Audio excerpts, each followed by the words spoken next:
A very good morning to all my dear students. Let's start the today's class with our chapter How the Traders Became Rulers. तो बच्चों आज की class में हम chapter number 4 और chapter number 5 का revision करने की कोशिश करेंगे। लास्ट लेक्चर में मैंने चैप्टर नंबर 3 का रिवीजन करवाया था। ओके, तो सेमेस्टर 1 के चैप्टर 4 का रिवीजन आज हम करने वाले हैं। बच्चों इस चैप्टर में हम ये पढ़ेंगे कि कैसे जो यूरोपियन ट्रेडर्स आए थे हमारे भारत में, यूरोप से जो लोग आए थे, Portuguese, British, Dutch, French, okay, तो ये लोग कैसे एक व्यापारी के रूप में आए थे और कैसे ये रूलर बन गए, कैसे इंडिया पर ये शासन करने लगे। ये सारी चीज़ों के बारे में हम पढ़ेंगे आज के लेक्चर में। तो चलिए आज की क्लास की शुरुआत करते हैं। By the mid 18th century, 18वीं सेंचुरी के मिडिल से मतलब 1750 के बाद से, 18th सेंचुरी का मतलब होता है 1700 से लेकर 1799 तक। ओके, 1700 से लेकर 1799 तक 18th सेंचुरी चलती है। 19th सेंचुरी का मतलब होता है 1800 से लेकर 1899 तक। 20th सेंचुरी का मतलब होता है 1900 से लेकर 1999 तक।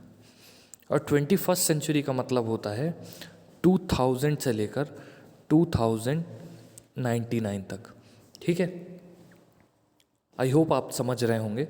ओके, तो मिड 18th सेंचुरी से लेकर मतलब 1750 के बाद से लेकर ब्रिटिश ने इंडिया में अपनी जड़ें जमा ली थी, यानी ब्रिटिश इंडिया में शासन करने लगे थे।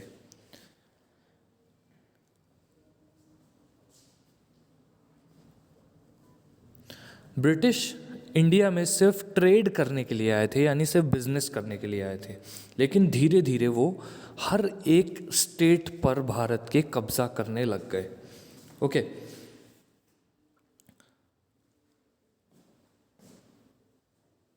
एक ब्रिटिशर था जिसका नाम था वेलेस्ली। उसने एक पॉलिसी ऑफ एक्सपेंशन लगाई थी, मतलब एक्सपेंशन की पॉलिसी, कैसे ब्रिटिशर्स इंडिया में फैलेंगे उसकी पॉलिसी। ओके, जो वेलेस्ली था, लॉर्ड वेलेस्ली, वो एक गवर्नर जनरल के रूप में आया था। ओके, और जो वेलेस्ली था जब आया था तो इंग्लैंड और फ्रांस के बीच में बहुत तगड़ा कंपटीशन चल रहा था इंडिया में। ओके, इंडिया में ब्रिटिश रूल को स्ट्रॉन्ग बनाने के लिए और फ्रांस के रूल को, फ्रेंच रूल को ख़त्म करने के लिए वेलेस्ली आया था। ठीक है, क्योंकि वो ऐसे बड़े बड़े शासनों को ख़त्म करने के लिए माहिर था। ओके, स्कीम के तहत ब्रिटिशर्स ने क्या किया कि कोई भी राजसी स्टेट है, यानी प्रिंसली स्टेट है जहाँ पर राजा महाराजाओं का शासन रहता था, ओके, कोई भी ऐसा स्टेट है तो अगर वो अलायंस एक्सेप्ट करता है तो उसको ब्रिटिश आर्मी अपनी सेना में भर्ती करनी होगी। दूसरा, एक या दो ब्रिटिश जो ऑफिसर्स हैं वो उनके राज दरबार में होने चाहिए। इस पॉलिसी से ब्रिटिशर्स ने बड़े बड़े राजा महाराजाओं के सभा और सेना में अपनी पोजीशन बनाई। पोजीशन बनाने से क्या हुआ, धीरे धीरे वो राजा महाराजाओं की सेना के लोगों को लालच देकर अपनी तरफ ले आते थे और उस राजा का शासन ख़त्म कर देते थे। ठीक है, तो ये थी policy of subsidiary alliance. Okay, पहले पहले तो जो सब्सिडरी अलायंस के जो राजा थे जिन्होंने ये पॉलिसी स्वीकार की थी सब्सिडरी अलायंस की, वो थे हैदराबाद के निज़ाम, मैसूर, अयोध्या, जोधपुर, वडोदरा के गायकवाड़, पुणे के पेशवार और ग्वालियर के सिंधिया। इन लोगों ने इन पॉलिसियों को एक्सेप्ट किया था ब्रिटिशर्स के। बाद में ब्रिटिशर्स ने इन स्टेट्स पर शासन करना चालू कर दिया। निज़ाम ऑफ हैदराबाद पहले विक्टिम थे वेलेस्ली की सब्सिडरी अलायंस पॉलिसी का। फिर बाद में मैसूर और अयोध्या के राजा भी इस पॉलिसी का शिकार हो गए और फिर बाद में तंजौर और कर्नाटका भी शामिल हो गए। ब्रिटिशर्स ने क्या किया, दिमाग लगा के मराठों को आपस में लड़वा दिया और सब्सिडियरी अलायंस को एक्सेप्ट करवा लिया।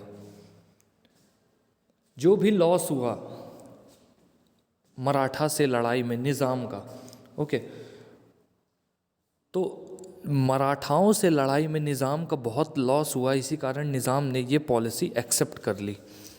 तो ब्रिटिशर्स ने बोला हम आपकी हेल्प करेंगे। जो टीपू सुल्तान था मैसूर का, उन्होंने ब्रिटिशर्स की इस पॉलिसी को एक्सेप्ट करने से मना कर दिया। पर जब ब्रिटिश ने फोर्थ एंग्लो मैसूर वॉर जीता था तो मैसूर को ज़बरदस्ती एक सब्सिडियरी स्टेट बना दिया गया था। ठीक है, जो मराठा चीफ था उन्होंने आपस में लड़ा था। क्यों लड़ गए थे, किसके बाद लड़ गए थे? नाना फडणवीस जब मरे थे उसके बाद वो आपस में लड़ने लग गए थे। एक के बाद एक सारे मराठा स्टेट्स जो थे वो डिवाइड और रूल पॉलिसी का शिकार हो गए थे। डिवाइड और रूल का मतलब क्या होता है? फूट डालो और शासन करो। जैसे आपकी क्लास के बच्चे हैं, ठीक है, अब किसी सीनियर क्लास के लड़के ने आ करके आप लोगों के बीच में लड़ाई करवा दी, फूट डाल दी, ओके, और वो कुछ ग्रुप्स को लेकर के, आपकी क्लास के कुछ बच्चों को लेकर के एक ग्रुप बना लिया उस सीनियर ने, ओके, तो उसने क्या किया, फूट डाला और एक ग्रुप बना लिया और उसका लीडर खुद बन गया। तो फूट डालकर शासन किया, यही ब्रिटिशर्स ने किया था। भारतीयों को आपस में लड़वा दिया और खुद राज करने लग गए। ठीक है, Wellesley expanded the company rule. Wellesley ने कंपनी रूल को एक्सपैंड किया and made the British supreme power in India, और ब्रिटिशर्स को as a supreme power India में उन्होंने बनाया। ओके, ये लॉर्ड वेलेस्ली हैं जिनका यहाँ पर एक पेंटिंग बनी हुई है। इंडिया में यहाँ पर आप देख सकते हैं कि जिन स्टेट्स ने सब्सिडियरी अलायंस को एक्सेप्ट किया था उनके नाम यहाँ पर लिखे हुए हैं। अयोध्या, अवध, ग्वालियर, इंदौर, नागपुर, पुणे, हैदराबाद, इन सभी स्टेट्स ने एक्सेप्ट किया था वेलेस्ली की सब्सिडियरी अलायंस पॉलिसी को। अब ब्रिटिश रूल कैसे फैला इंडिया में? सब्सिडियरी अलायंस के बाद, सब्सिडियरी अलायंस की ट्रीटी साइन करने के बाद मैसूर, हैदराबाद के निज़ाम और मराठा के जो चीफ थे उन पर शासन करने लगे ब्रिटिश। ओके, फिर ब्रिटिश धीरे धीरे नॉर्थ पार्ट यानी दिल्ली में बढ़े, दिल्ली में शासन करने के लिए आगे गए। वो नेपाल भी गए, ठीक है, लेकिन उनको नेपाल के राजा से खतरा हो गया। They fought many battles to secure the frontiers. Friendly relations with Sikh king Maharaja Ranjit Singh help them to win the battles with the Afghans. जो ब्रिटिशर्स थे उन्होंने, जो महाराजा रंजीत सिंह थे, जो पंजाब और जो सिंध प्रांत था उनके राजा थे, उस प्रांत के राजा थे, उससे ब्रिटिशर्स ने हाथ मिला लिया था। और महाराजा रंजीत सिंह एक बहुत ही काबिल लड़ाकू राजा थे जिन्होंने अफगान से लड़ाई करके ब्रिटिशर्स को जीत दिलाई थी। Okay, the British had an ambition to capture the Sikh kingdom. British का ये एम्बिशन था कि सिख किंगडम को कैप्चर करें। सिख एक बहुत पावरफुल किंगडम था, ठीक है। So they kept friendly relations with Maharaja Ranjit Singh. इसीलिए उन्होंने महाराजा रंजीत सिंह के साथ काफ़ी फ्रेंडली रिलेशन रखे। रंजीत सिंह एक स्ट्रॉन्ग रूलर थे उस समय के। He had set up a strong army. Ranjit Singh ने एक स्ट्रॉन्ग आर्मी रख ली थी यूरोपियन ऑफिसर्स की मदद से स्टेट के प्रोटेक्शन के लिए। उसने बहुत सारी विक्ट्री अटेन की थी, ठीक है। उसके मरने के बाद पंजाब ने एनार्की यानी अराजकता होने लगी। महाराजा रंजीत सिंह के मरने के बाद पंजाब में बहुत ही अफरा तफरी अराजकता होने लगी। जो गवर्नर थे जिनका नाम था सर हेनरी हार्डिंगे, वो इंडिया आए और उन्होंने सिख रूल को कंप्लीटली क्या कर दिया, ख़त्म कर दिया, ठीक है। कौन सी पॉलिसी से? पॉलिसी ऑफ इंटरफेरेंस और एनेक्सेशन। इंटरफेरेंस मतलब होता है घुसपैठ करके, और एनेक्सेशन मतलब हथिया के। इन दोनों पॉलिसियों का इस्तेमाल करके सिख रूल को ख़त्म कर दिया। किसने? लॉर्ड हार्डिंगे ने। अब डलहौजी आए। डलहौजी की भी पॉलिसी थी एनेक्सेशन की, यानी कब्ज़ा करने की। वेलेस्ली की पॉलिसी था, वेलेस्ली की मेन पॉलिसी का काम ये था कि वो इंडिया में फैल फैल करके सारे किंगडम्स को अपने अंदर लेना चाहते थे। जितने भी राजा महाराजाओं के शासन वाले एरिया थे उनको सबको अपने अंदर लेना चाहते थे। ठीक है, अगल बगल के जितने भी नेटिव किंगडम थे उनको अपने अंदर रखना चाहते थे। The states that accepted the subsidiary alliance considered the British as their friend. जिन लोगों ने सब्सिडरी अलायंस पर साइन कर दिया था उन्होंने ब्रिटिशर्स को अपना दोस्त मानकर साइन किया था। आखिरकार इंटरनल और एक्सटर्नल थ्रेट जो भी बाहर से और अंदर से फूट डालने का काम ब्रिटिशर्स करने लग गए, और सभी लोग जो दोस्त मानने लग गए थे ब्रिटिशर्स को, ब्रिटिशर्स ने उन पर शासन करके उनका फ़ायदा उठाया। ठीक है, और धीरे धीरे ब्रिटिश का जो एडमिनिस्ट्रेशन है, जो शासन है, वो डिटीरियोरेट यानी बर्बाद होने लगा। ठीक है, जो परिणाम था किसका? षड्यंत्र का। ब्रिटिश के षड्यंत्र का जो परिणाम था, उस परिणाम से बहुत सारे प्रिंसली स्टेट्स में अराजकता फैल गई। ठीक है, इंडियन रूलर्स जो थे वो ब्रिटिशर्स की चक्कर में या ब्रिटिशर्स की पॉलिसीज़ में फंस के रह गए। ठीक है, तो कुल मिलाकर ब्रिटिशर्स ने क्या किया, बहुत सारे स्टेट्स को इसी पॉलिसीज़ से, जो उस एनेक्सेशन की पॉलिसी थी, इंटरफेरेंस की पॉलिसी थी, सब्सिडरी अलायंस की पॉलिसी थी, इन सारी पॉलिसीज़ से ब्रिटिशर्स ने बहुत सारे स्टेट को, जैसे म्यांमार, पंजाब, इनको, और सतारा, झांसी, नागपुर, इनको पॉलिसी ऑफ एनेक्सेशन के तहत अपने अंदर हथिया लिया या रख लिया। ठीक है, जो डलहौजी थे, he aimed at helping the British traders to make huge profits from the trade of tea, coffee and cotton। T, coffee यानी चाय, कॉफ़ी और कॉटन की ट्रेड करके बहुत ही बड़े प्रॉफिट कमाना चाहते थे ब्रिटिश। ठीक है, और कमोडिटीज़ प्रोड्यूस करना चाहते थे बहुत बड़े स्केल पे। अपने ब्रिटिश रूल को कंसोलिडेट यानी मजबूत बनाने के लिए इंडिया में, और एडमिनिस्ट्रेशन यानी शासन को चलाने के लिए, शासन को स्मूथली चलाने के लिए बहुत सारे चेंजेस डलहौजी ने इंडिया में लाए। डलहौजी ने इंडिया में बहुत सारे चेंजेस लाए। ओके, अपने शासनकाल में जो पहली रेलवे लाइन थी मुंबई और थाने के बीच में, वो बिछाई गई। जो मॉडर्न पोस्टल सिस्टम है आज की डेट में बंद हो गया है, बट जो डाक सेवा जिसको बोलते हैं, थोड़ा बहुत इंडिया में चलता है आज भी, लेकिन उसका यूज़ सिर्फ ऑफिशियल लेटर्स को पहुंचाने के लिए किया जाता है। तो डाक सेवा केंद्रों को ब्रिटिशर्स ने खोला था। ठीक है, और वायरलेस सिस्टम इंडिया और इंग्लैंड के बीच में भी ब्रिटिशर्स के द्वारा इंट्रोड्यूस किया गया था। उसने चाइल्ड मैरिज के अगेंस्ट भी बहुत सारे लॉज को पास किया था, और विडो की री मैरिज के बारे में, जो विधवा औरतें होती हैं उनकी दोबारा शादी के लिए भी उन्होंने कुछ नियम कायदे कानून बनाए थे भारत में। English education spread in India. जो इंग्लिश लैंग्वेज थी वो धीरे धीरे इंडिया में फैलने लग गई। इस समय पर 3 यूनिवर्सिटी इंडिया में बनाई गई, एक मुंबई में, एक चेन्नई में और कोलकाता में। इन 3 बड़े बड़े शहरों में 3 बड़ी बड़ी यूनिवर्सिटीज़ बनाई गई। तो ये जो रिफॉर्म्स थे, ये जो सुधार किए जा रहे थे, ये ब्रिटिश रूल को एक्सपैंड करने के लिए, बढ़ाने के लिए किए जा रहे थे, और ताकि इनका जो ब्रिटिशर्स का शासन है वो इजी हो जाए।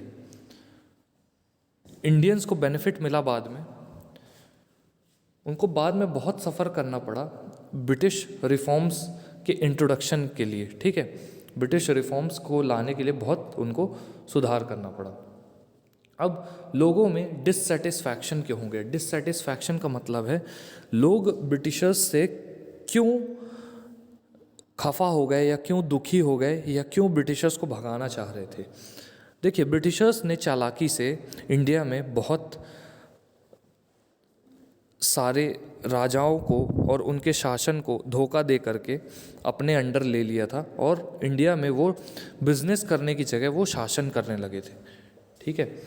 After the policy of subsidiary alliance की पॉलिसी के बाद डलहौजी की जो एनेक्सेशन की पॉलिसी थी, जो कब्ज़ा करने की पॉलिसी थी, वो पूरे भारत में फैल गई। इससे लोग बहुत नाराज़ होने लग गए। लोगों को लगा कैसे ये लोग कब्ज़ा कर रहे हैं हमारे देश पर। ये एक बिजनेसमैन के रूप में आए थे, बिजनेस करने के लिए आए थे, लेकिन ये हमारे पूरे भारत को खा रहे हैं धीरे धीरे। ठीक है। आपने कुछ पिक्चरें देखी होंगी जैसे क्रांति और मंगल पांडे, उसमें आपको दिखाया गया होगा कि कैसे ब्रिटिशर्स ने अत्याचार करना चालू किया था भारतीयों के ऊपर। ठीक है। At this time the people were suppressed under the dictatorial regime of the British. जो भारत की जो कूटनीति थी शासन करने की, उस नीति को लोग जो हैं वो समझ गए थे। ठीक है। तो लोग बहुत सारे कारणों से ब्रिटिशर्स का साथ नहीं देना चाहते थे। पहला कारण ये था कि उन्हें लगता था कि ये हमें क्रिश्चियन बनाने के लिए आए हैं, सारे हिंदूज़ को क्रिश्चियन बनाने के लिए आए हैं। ठीक है। दूसरा कारण ये था कि जो भी भारतीय ब्रिटिश सेना में भर्ती थे उनकी सैलरी बहुत कम दी जाती थी और ब्रिटिश ऑफिसर्स की सैलरी बहुत ज़्यादा होती थी। अगर कोई इंडियन भर्ती है ब्रिटिश सेना में तो उसकी सैलरी 7 रुपये होती थी, वहीं ब्रिटिशर्स की, यानी अगर कोई ब्रिटिशर है ब्रिटिश सेना में तो उसकी सैलरी 150 रुपये होती थी। फिर ब्रिटिशर्स जो थे वो भारतीयों को बिल्कुल पसंद नहीं करते थे, लेकिन उनसे काम करवाते रहते थे। ठीक है। तो इसीलिए भारतीय बहुत ज़्यादा गुस्से में आकर के ब्रिटिशर्स को भगाने के लिए एकजुट होकर के उन्होंने काफ़ी प्रयत्न किए। तभी जो झांसी की लड़ाई है, जो 1857 की क्रांति है जो पूरे भारत में उमड़ी थी, बट वो सक्सेसफुल नहीं हो पाई। फिर उसके बाद जो बैटल ऑफ प्लासी लड़ी गई थी 1757 में, उसके बाद बैटल ऑफ बक्सर लड़ी गई थी। तो ये सब लड़ाइयाँ आज़ादी के लिए लड़ी गई थी ब्रिटिशर्स को भगाने के लिए। लेकिन ब्रिटिशर्स ने अपनी चालाकी से भारतीयों को अपने कब्ज़े में लिया हुआ था। वो हर जगह अपने जासूस छोड़कर रखते थे, जिससे उन्हें पहले ही पता चल जाता था कि भारतीय उनके खिलाफ क्या मोर्चा बना रहे हैं। ओके। ब्रिटिशर्स को पहले ही मालूम चल जाता था। ठीक है। तो ये सारी चीज़ें ब्रिटिशर्स ने अपने हिसाब से की थी। ओके। और भारत पे शासन करने के लिए उन्होंने सारे पैंतरे लगाए थे। At this time the people were suppressed under the dictatorial regime of British. उस समय जो ब्रिटिश की कूटनीतियाँ थीं उनके तले जो भारतीय थे वो दबे हुए थे। उसके साथ साथ the reforms made by Dalhousie added fuel to fire. Dalhousie ने जो जो सुधार किए थे ब्रिटिश शासन को फैलाने के लिए, उसने जो भारतीय थे उनके दिल में और ज़्यादा आग लगा दी कि इन ब्रिटिशर्स को अब भगाना है। ठीक है। Different people reacted differently to railway facilities by post and telegraph and western education. अलग अलग लोगों के अलग अलग मत होते थे रेलवे को लेकर के, एजुकेशन को लेकर के। वेस्टर्न एजुकेशन खासकर, मतलब इंग्लिश को एज अ लैंग्वेज इंट्रोड्यूस किया जा रहा था, टेलीग्राफ को लेकर के, पोस्ट को लेकर के। जो परंपरावादी लोग थे उन्होंने ये सोचा कि ब्रिटिशर्स जो हैं वो उनके कल्चर को, यानी उनके हिंदू राष्ट्र को वो लोग क्या बनाने आए हैं, क्रिश्चियन राष्ट्र बनाने आए हैं। ब्रिटिशर्स हिंदुइज़्म को ख़त्म करने आए हैं। जो परंपरावादी लोग थे वो ऐसा सोच रहे थे। The reforms done by British were basically for running the administration smoothly. जो सुधार किए जा रहे थे ब्रिटिशर्स के द्वारा वो किस लिए किए जा रहे थे कि जो एडमिनिस्ट्रेशन है, जो शासन है, वो स्मूथली रन करे। ठीक है, बहुत ही आराम से चले। जो लोगों में डिससेटिस्फैक्शन था, सेटिस्फैक्शन मतलब होता है संतुष्टि। जो असंतोष था लोगों के मन में वो ब्रिटिशर्स की इन पॉलिसीज़ के कारण था, ब्रिटिशर्स की हरकतों के कारण था, और ब्रिटिशर्स के जो भेदभाव करते थे इंडियंस के साथ, अत्याचार करते थे, उनके जो पॉलिसीज़ थी एनेक्सेशन की, ओके, सब्सिडरी अलायंस की, ठीक है, इन सारी पॉलिसीज़ से जो भारतीय लोग थे वो बहुत ज़्यादा रुष्ट हो गए थे, बहुत ज़्यादा गुस्सा हो गए थे। The dissatisfaction of people had reached a point of saturation. Dissatisfaction saturation level तक पहुंच चुका था। And they were in the state of rebellion, और वो रिबेलियन यानी विद्रोह की स्टेज पर आ गए थे, विच resulted in the freedom movement of 1857, जो 1857 की फ्रीडम मूवमेंट तक आए थे। ओके, मतलब 1857 1857 की जो क्रांति है उसको जन्म दिया था लोगों के इस रवैये ने कि ब्रिटिशर्स को तो अब भगाना ही है हर हालत में। ओके, हम ब्रिटिशर्स के शासन को स्वीकार नहीं कर सकते।